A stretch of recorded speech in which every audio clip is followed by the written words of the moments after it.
Assalamualaikum warahmatullahi wabarakatuh. Saya Siti Hamidah Ginau Herunisa dari kelas PAI 4E. Di sini saya akan menjelaskan tentang pendidikan multikultural. Secara sederhana, multikulturalisme bisa dipahami sebagai pengakuan bahwa sebuah negara atau masyarakat adalah beragam dan majemuk, atau dapat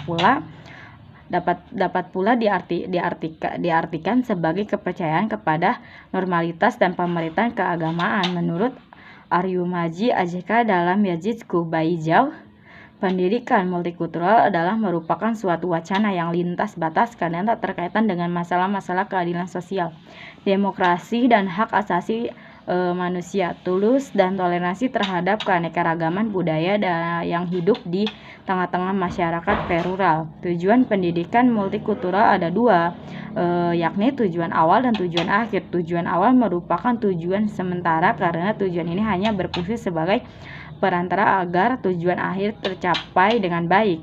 Pada masa tujuan awal pendidikan multikultural yakni membangun wacana pendidikan, mengambil kebijakan dalam dunia pendidikan, dan mahasiswa jurusan ilmu pendidikan atau mahasiswa jurusan umum. Sedangkan tujuan akhir pendidikan multikultural adalah bahwa peserta didik tidak hanya mampu memahami dan menguasai materi belajar dan pelajari, tetapi diharapkan juga bahwa para peserta didik akan mempunyai karakter yang kuat untuk selalu bersikap demokrasi, pluralis, dan humanis. Karena tiga hal tersebut adalah ruh pendidikan multikulturasi Ainun yakni. Selanjutnya pemikiran pendidikan Ilmu Khaldun. Pemikiran Ilmu Khaldun tidak dapat dipisahkan dari akar pemikiran keislaman. Ilmu Khaldun tumbuh dan berkembang dalam suasana keilmuan dan juga keislaman yang cukup kental. Ayahnya seorang agama yang sangat konsep dalam ilmu keagamaan, namun sayang ayahnya wafat karena terserang penyakit PENS, sehingga Ilmu Khaldun tidak dapat banyak keagamaan dengan ayahnya. Ilmu Khaldun pernah hidup lama di Afrika Utara, Eropa, Spanyol, dan Granda di Mesir. Cara pemikiran Ilmu Khaldun terinspirasi dari kaum Ghazali dan Ibnu Rushd. Tokoh yang paling dominan yang mempengaruhi pemikiran filsafat Ilmu Khaldun adalah Ghazali dan Ibnu Rushd. Selain sebagai seorang rasional, Ilmu Khaldun juga merupakan seorang empiris. Ilmu Khaldun berhasil memandang antara metode deduktif induktif dalam pengetahuan Islam. Sebagai seorang ilmuwan dibunuh, Khaldun berhasil membuat pemikiran sintesis antara lain rasional dengan aliran inspirasi antara deduktif dan induktif. Lainnya, pemikiran keagamaan Ilmu Khaldun sangat sekaligus. Ilmu Khaldun memiliki kecenderungan sufistik yang sangat kuat. Gaya pemikiran Ilmu Khaldun baik secara filosofi, ilmuwan, dan agamawan terbentuk sebagai hasil dari kondisi sosial kultural yang ada pada masanya. Corak pemikiran yang rasionalistis, experience, dan sufistik inilah yang dijadikan dasar pijakan Ilmu Khaldun dalam membangun konsep-konsep yang mengenai pendidikan.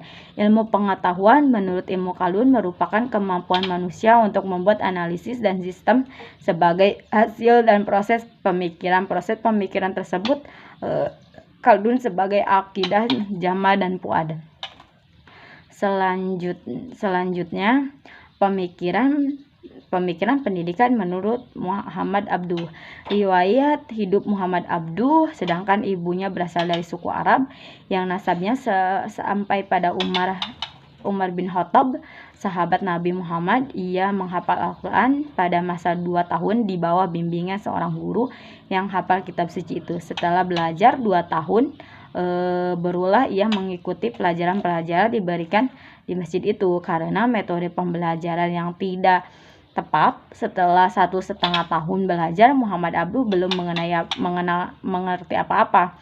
Menurut pertanyaan sendiri, guru-guru cenderung mencokoki murid-murid dengan kebiasaan menghafal istilah-istilah tentang nahwu atau fikih yang tidak dimengerti arti-artinya.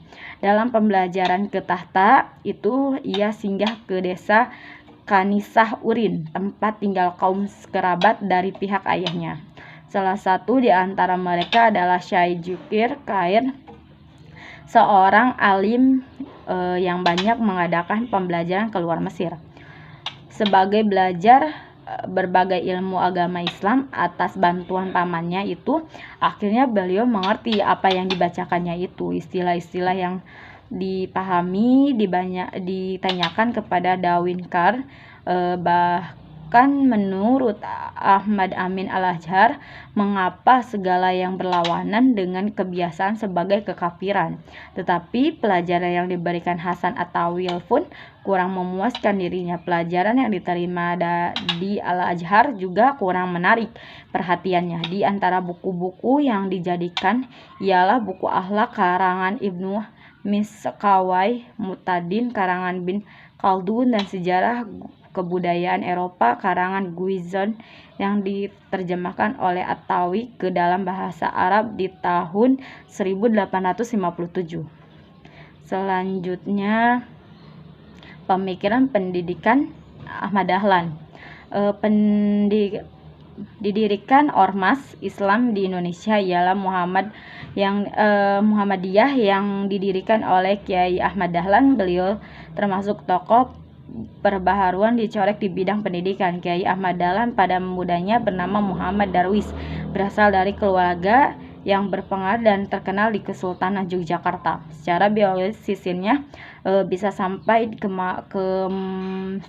ke Maulana Malik Ibrahim. Setelah Islam sebagai agama rahmatarional, beliau lahir di pernikahan Kiai Haji Abu Bakar bin Sulaiman dengan Nyai Haji Abu Bakar di Kauman, orang-orang yang saleh Yogyakarta. Ahmad Dahlan pergi ke Mekah untuk belajar agama yang selama 1 tahun dibantu oleh kakak perempuannya. Kemudian beliau pulang menjadi imam masjid Keraton Yogyakarta dan memanfaatkan serambi masjid untuk mengajar. Semenjak itu namanya diganti. Pergi ke Tanah Suci yang kedua kalinya dan menetap di Makkah selama 2 tahun. Belajar ilmu fikih dan ilmu lainnya dari Nyai Mahfud Termas dan Said Babu Sail, Ibu Hadis dan Mufti Said Ibnu Tafalak dan Asy'ari Bashar, dan ilmu rikaz Syekh Ali Musyik. Kemudian melakukan musyawarah dengan ulama Nusantara seperti dengan Syekh Ahmad Khatib dan mengikutkan Nyai Nawawi dan Banten, Kiai Haji Abdullah dan Surabaya, dan Nyai Pulki Mukambang dari Gresik. Selanjutnya, pemikiran pendidikan menurut Hasyim Asy'ari, NU. Konsep pendidikan Kiai Haji Hasyim Asy'ari sejalan dengan pemikiran pendahuluan Ibnu Jamaah. Beliau mengatakan bahwa kesibukan dalam mengamalkan suatu ilmu karena Allah itu lebih utama dari pelaksanaan aktivitas ibadah sunnah dan berupa sholat, puasa, tasbih, dan sebagainya, karena pemanfaatan itu merasa itu pemikiran dan umat manusia lainnya, sementara ibadah sunnah terbatas untuk pemikiran saja. Pola pemasaran konsep pendidikan Kiai Haji Ahmad Asy'ari dalam kitab Adab Al-Alim wa Al-Mutakalim mengikuti logika induktif di mana beliau mengawali penjelasan langsung dengan mengutip ayat-ayat Al-Quran dan hadis, mendapatkan para ulama dan syair-syair para ahli hikmah. Dengan cara itu seakan-akan Kiai Haji Hasyim Asy'ari memberikan pembacaan menerangkan makna tanpa harus dijelaskan dengan bahasa beliau sendiri. Selanjutnya selanjutnya pemikiran pendidikan menurut Persatuan Islam Persis. Sejarah berdirinya Persatuan Islam Persis. Persatuan Islam didirikan di Bandung pada tanggal 12 September 1923. Persatuan Islam ini berdiri 3 di daerah-daerah lain yang telah mengadakan pembaharuan di dalam bidang agama, dan di Bandung ia telah agak lambat di dalam pembangunan pembandingan dengan daerah-daerah lain. Penyebaran pemikiran Persis dilakukan dengan sebagai macam cara.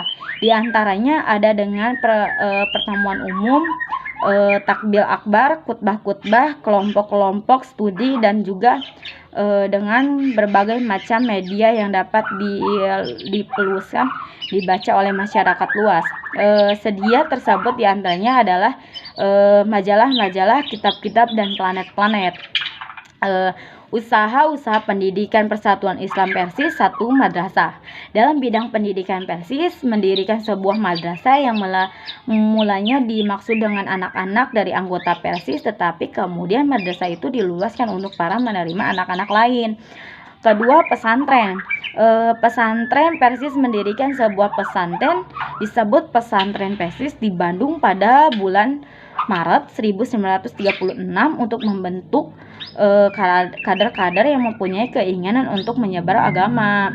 3. Khusus tersebut terdiri untuk anak-anak muda yang telah menempuh sekolah menengah.